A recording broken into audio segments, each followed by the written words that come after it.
আমি মনে প্রাণে আওয়ামী লীগ কর্মী, এটা আমি মানি। আমাদের 100 টাকা পারিশ্রমিকে শেখ হাসিনা চরিত্রে অভিনয় করার কথা ছিল চিত্রনায়িকা অপু বিশ্বাসের, কিন্তু সেই সরকার পতন হতেই ভুল পাল্টালেন অপু বিশ্বাস। জানালেন সেই সিনেমা থেকে নাকি তিনি সরে গিয়েছেন।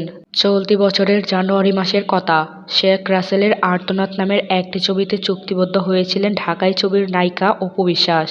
মাত্র 100 টাকা পারিশ্রমিকে আগস্টের শেষে শুটিং করার কথা। এই ছবিতে বাংলাদেশের সাবেক প্রধানমন্ত্রী শেখ হাসিনার চরিত্রে অভিনয় করার কথা ছিল অপু বিশ্বাসের। চরিত্রের নাম ছিল হাসু।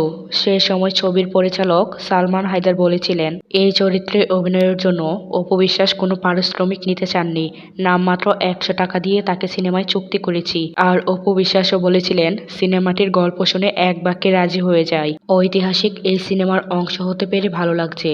আশা করি কাজটি দারুণ হবে। শুটিং এর জন্য প্রস্তুতি নিচ্ছি। বঙ্গবন্ধুর পরিবারের সর্বকনিষ্ঠ সদস্য রাসেলের জীবনী নিয়ে ছবির গল্প।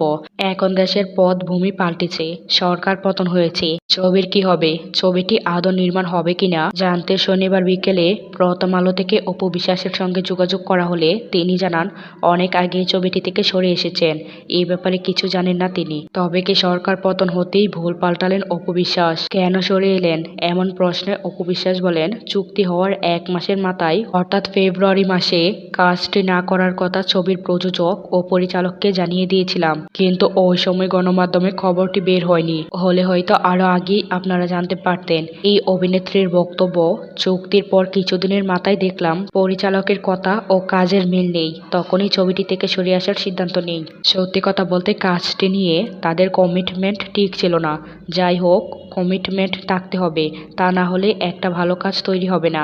ওই সময় তারা কাজের কথা বলে মিথ্যা বলেছিল, কাজটি পরিকল্পনা নিয়ে মিথ্যা আশ্বাস দিয়েছিল। এইদিকে শুটিং এর বিষয়ে ছবির পরিচালক সালমান হায়দারের সঙ্গে মুঠোফোনে যোগাযোগ করার চেষ্টা করা হলেও ফোন বন্ধ পাওয়া গেছে।